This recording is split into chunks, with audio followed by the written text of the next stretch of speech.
hear a telephone conversation. Now you have some time to look at questions 1 to 6.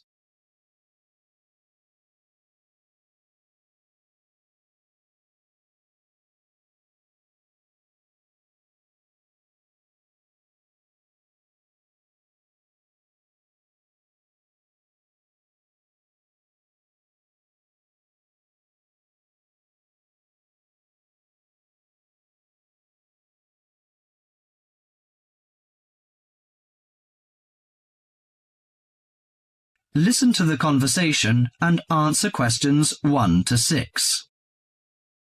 Good morning, Country Comfort Albury. Oh, hi. I'd like some information, please.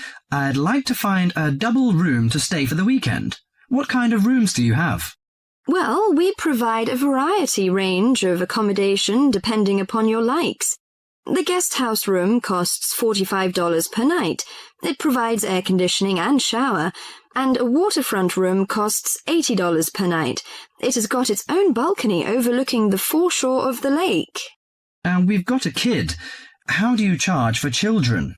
Extra bedding is available if you require that. If the kid is aged 12 and below, the cost is $10 per night for the guest house room and $15 for the waterfront room. Do you have a swimming pool, tennis court, or something like that? Yes, we've got a swimming pool, which is free for all the guests. But the tennis court charges $8 each hour, including the rent of rackets. How about other facilities? We provide free off-street car parking and internet access. We also installed in-house movies, but that costs $4 per hour. Oh, we don't think we need that, because of the kid, you know. We don't want him to see movies on the weekend. Well, we also offer ironing equipment in the room. That's useful, I think.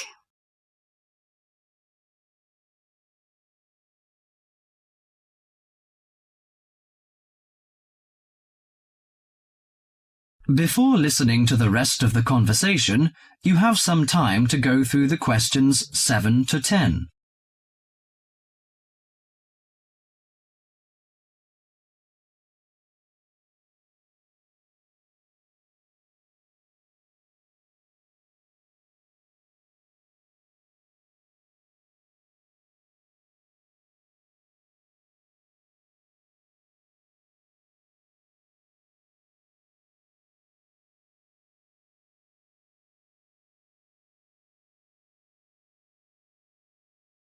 Now listen to the last part of the conversation and answer questions 7 to 10.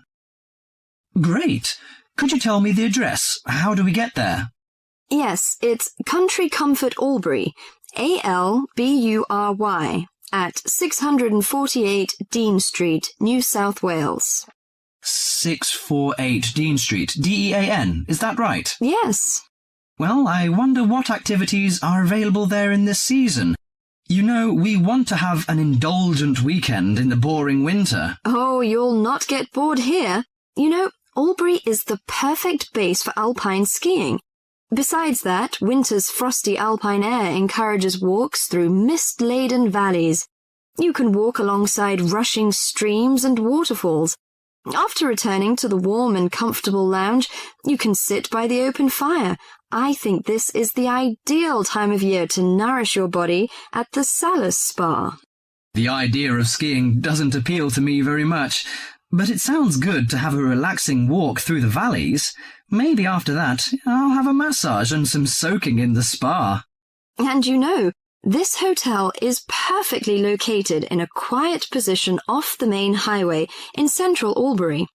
It's within walking distance of licensed clubs, restaurants, shops, and the central business district. It's known for its excellent cuisine and warm Australian hospitality. Good. It's a good idea to taste the tasty dishes in one of the restaurants.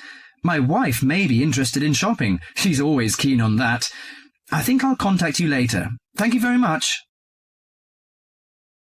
That is the end of section 1.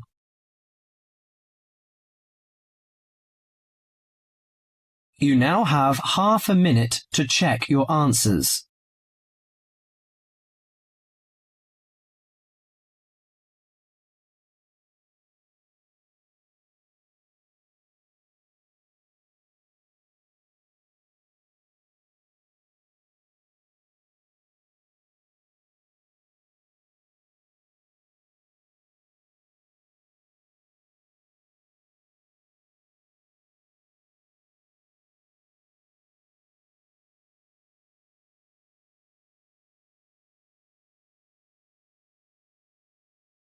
Section 2.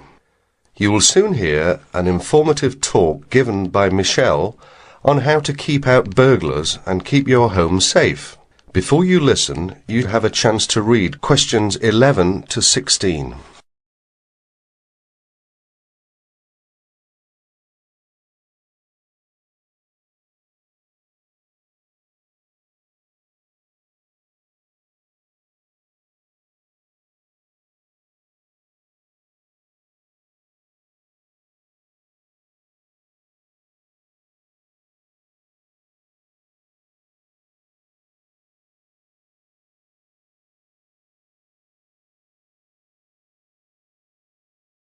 As you listen to the first part of the talk, answer questions 11 to 16.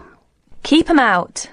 There's no fail-proof way to keep out a burglar, but every little bit of deterrence helps.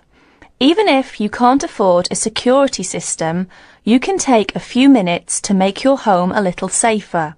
Some relatively simple steps will greatly decrease the odds of a break-in, which means you can enjoy a bit more peace of mind. And isn't that what home is all about? Think like a burglar. If you were one, how would you get into your home?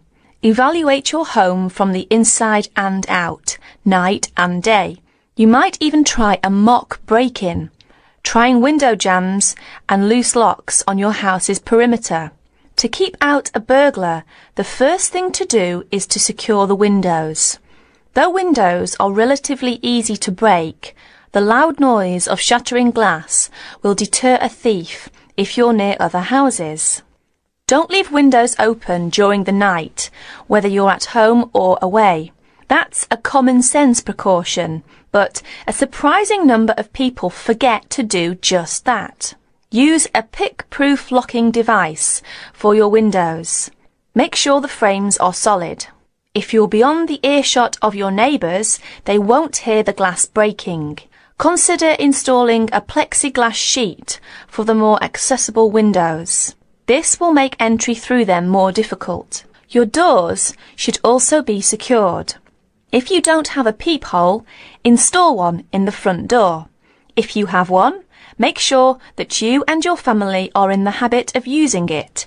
Don't open the door to anyone you don't know, especially at night. If the peephole is out of reach of your children, keep a stepladder or stepping box by the door for them to use.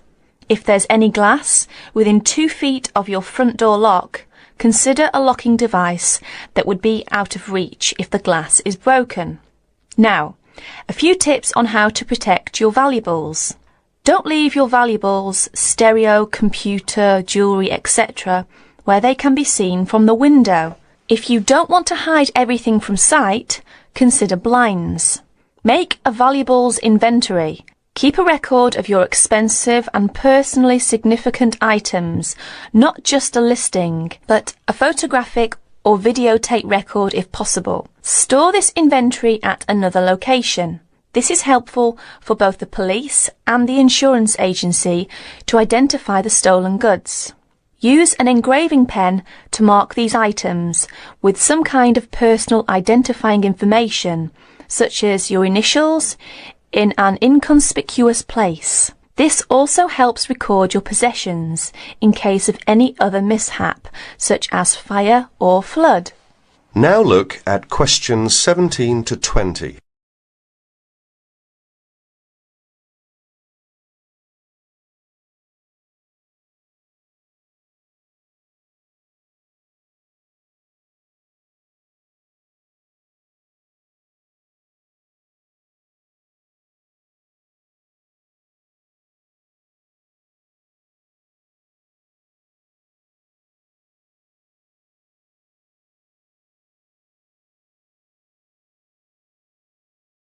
As the talk continues, answer questions 17 to 20.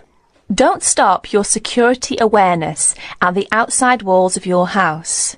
Your yard areas, if any, also deserve your attention. In general, don't leave anything around the yard that might help a burglar get into your house. Ladders, stackable boxes, or any garden tools should be put away. preferably in a locked cabinet. Install a light in your yard that is sensitive to movement. Place it high and out of reach. Trim hedges or bushes that are near doors or windows. These can be good hiding places. Don't place outdoor furniture tables nearby the house. These could become an easy stepladder to the roof.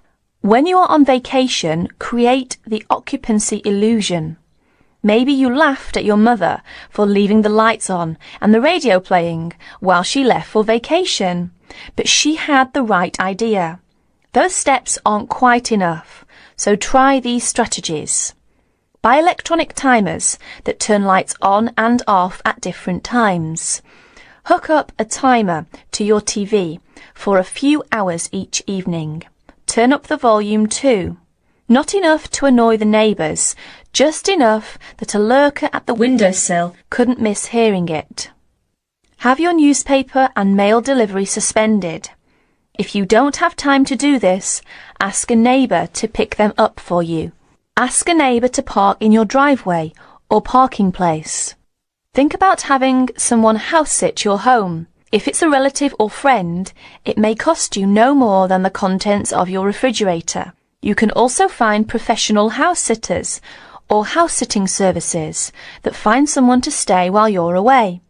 Leave your shades as they are normally, or at least don't close up every one.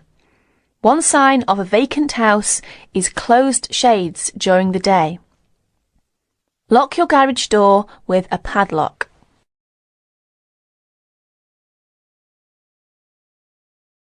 That is the end of section 2. You will have half a minute to check your answers.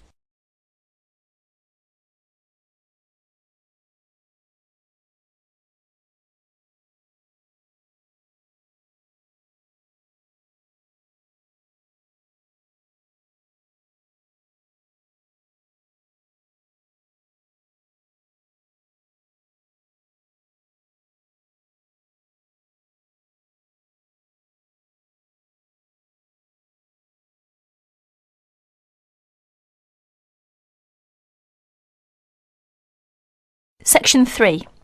Mr. Jackson, who feels that he is physically unfit, is consulting with his doctor about his health condition.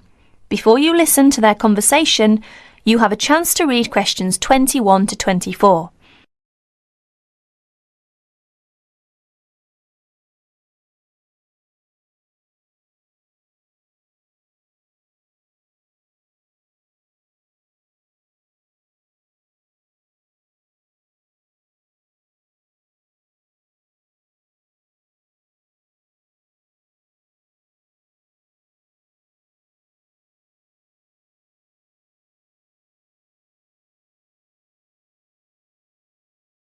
Now please listen to the recording and answer questions 21 to 24. Well, Mr. Jackson, the first and important thing I have to tell you is that there is really nothing seriously wrong with you. Physically, that is. My very thorough re-examination and the analyst's report show that basically you are very fit. Yes, very fit.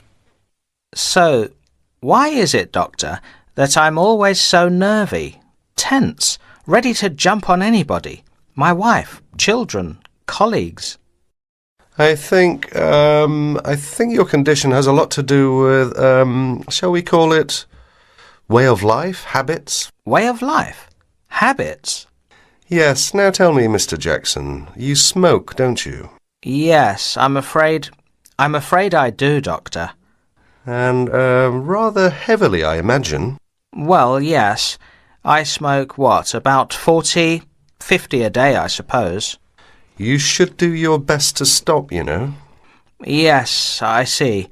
But, it won't be the first time. I've tried to give up smoking several times, but it's no good. You see, 50 a day is overdoing it, you must admit. You must cut down at least that. Ah, yes. I know that when you're feeling tense, you probably feel that a cigarette relaxes you. But in the long run, I do advise you to make a real effort to quit smoking. Of course, But, well, it's easy to say give it up or cut it down, but, oh, you know. Well, in my opinion, you have no choice. Either you make a real effort or there's no real chance of your feeling better. You see, well, obviously I could prescribe some kind of tranquilizer, but would that help?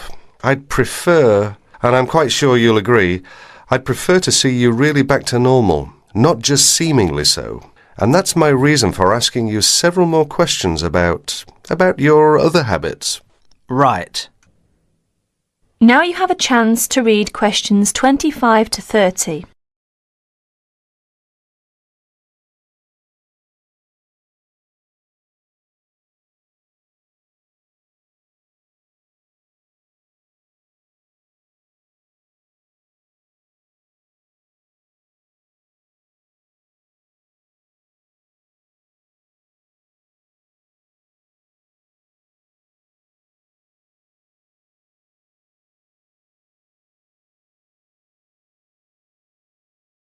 As you listen to more of their conversation, answer questions 25 to 30. Your eating habits, for example. What do you eat normally, during a normal day? Yes, well, I'm a good eater. Yes, I'd say I'm a good eater. Now let's see. Up at 8 in the morning, and my wife has a good breakfast ready. A good breakfast. The usual. A cereal followed by bacon and eggs with fried bread and perhaps a tomato or two. Then toast and marmalade, all washed down with a couple of cups of tea. Yes, I really enjoy my breakfast. Yes, I can see you do, but I'd advise you to eat rather less. We'll come to that later. Go on. Then lunch. No, first brunch. A cup of coffee and a bun at 11. Lunch has to be quick, because there's so much to do in the office about that time, so I have a pint and a sandwich in the pub. All very hurried. Try to be in less of a hurry. But I make up for it in the evening. I get home at about 7. Dinner's around about 8. Yes, my wife's an excellent cook. Excellent. It's usually some meat dish, and we like spaghetti as a first course. Spaghetti, a meat dish, cheese, sweet. But then, at the end of the day, shall we say, then I begin to feel on edge again. Most evenings after dinner, we read or watch TV, but I get this terrible feeling of tension. Well, I'm sorry to have to say this because you obviously enjoy your food, but I really do recommend that you eat less, and secondly, that you eat more healthily. Instead of having that enormous breakfast, for example, try to be content with fruit juice and some cereal. I see, but 11 says right. Well, that's all right, but lunch should be more leisurely. Remember, your health is at stake, not your job. As for dinner, I'd advise you to eat a soup, perhaps, with a salad. A salad followed by some fruit. But my wife's cooking is superb, granted.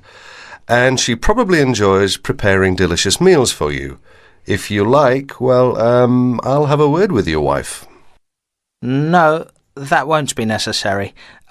Thanks just the same, Doctor, but no. That is the end of section 3. You now have 30 seconds to check your answers.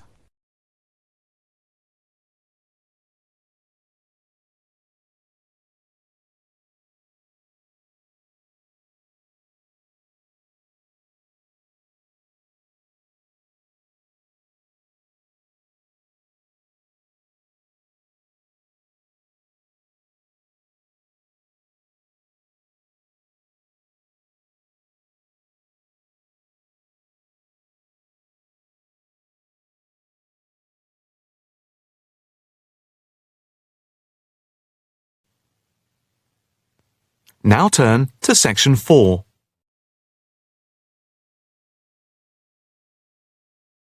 Section 4. You will hear a talk on the effect of architecture on people's mood. First, you have some time to look at questions 31 to 40.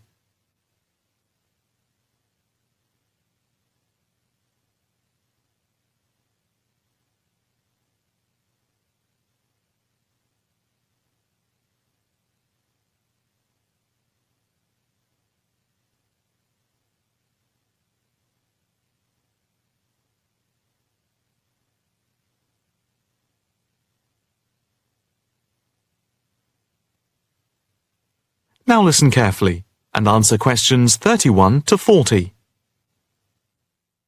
My group has been doing a project on the importance of architecture in people's lives and whether it has any impact on the lives of people in general. The main part I have played is in the collection of data to find out what effect, if any, various buildings have on people's mood, i.e., whether ugly buildings make people unhappy and whether beautiful buildings do the opposite. We had originally thought of starting measuring people's reactions by using a questionnaire with about 40 questions, which we were going to hand out to people, including students at the university.